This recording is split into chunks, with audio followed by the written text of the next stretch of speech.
So in a titration, what we use is a long tube called a burette.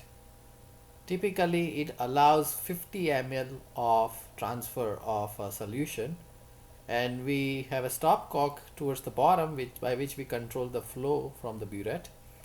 And in a titration, the solution from the burette that flows out is the standard solution whose concentration we know. It could be the acid or the base. It flows directly into an Erlenmeyer flask which contains the other solution, the one whose concentration we do not know. So if we have the base coming out from here, from the burette, then it's the acid in here. Or if it's the acid up here, then it's base down here. Now to this we add a substance called an indicator which will change the color as pH changes. When the acid and the base react together, as we saw here, we form liquid water.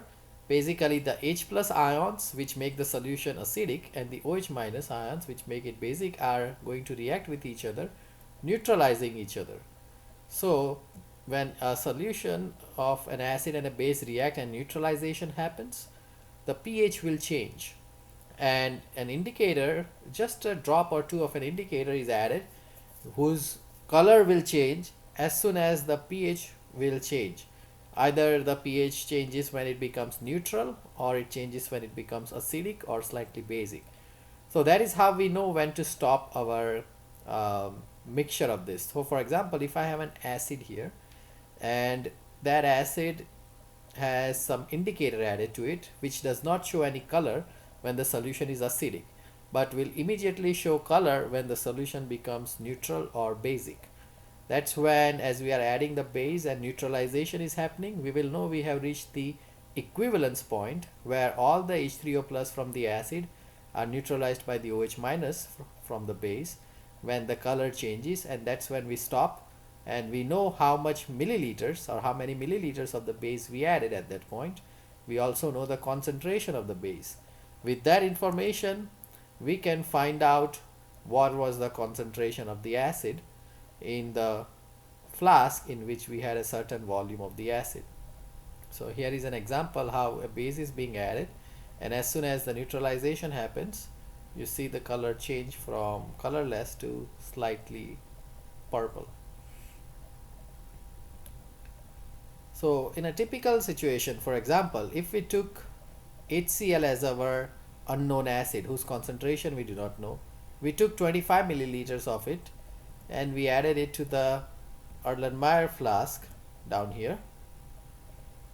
We neutralized it with NaOH whose concentration was 0.1000 molar, and the amount of NaOH we required was 35 milliliters. Can we use this information to find out the concentration of the acid? Yes, that is what titration allows us to do. And let's have a look at the math that leads us to the concentration of HCl. Now NaOH and HCl react in a ratio of 1 to 1. You need the balanced equation. Even in this case, they react in a ratio of 1 to 1. Keep that in mind. With that said, here is the math. We look at the 35.00 ml of NaOH, convert it to liters, and from the liters we multiply it by the concentration to get the number of moles of NaOH we just added. So this moles of NaOH is what gives us the OH minus, and it turns out that for every 1 mole of HCl we needed 1 mole of NaOH in the reaction. We saw that in the balanced equation. So if we took 3.500 times 10 to the negative 3 moles of NaOH, we neutralized the same number of moles of HCl.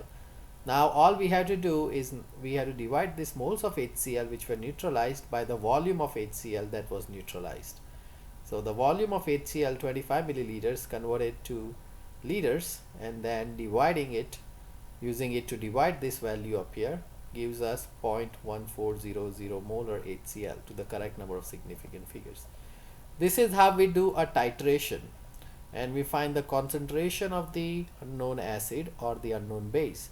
Sometimes if we know the concentration, we can answer titration questions about the volume of the unknown that was neutralized or the volume of the standard solution that was used to neutralize. So all kind of questions can come out of this. But be aware that if you had some other acid such as sulfuric acid and sodium hydroxide, the balanced equation might have different ratios. So here for every 1 mole of H2SO4, 2 moles of NaOH are needed. So in that case, in this part here, you would have 2 moles of H2SO4 and 1 mole of NaOH. That's the ratio in which they react. So this is an example of a titration problem.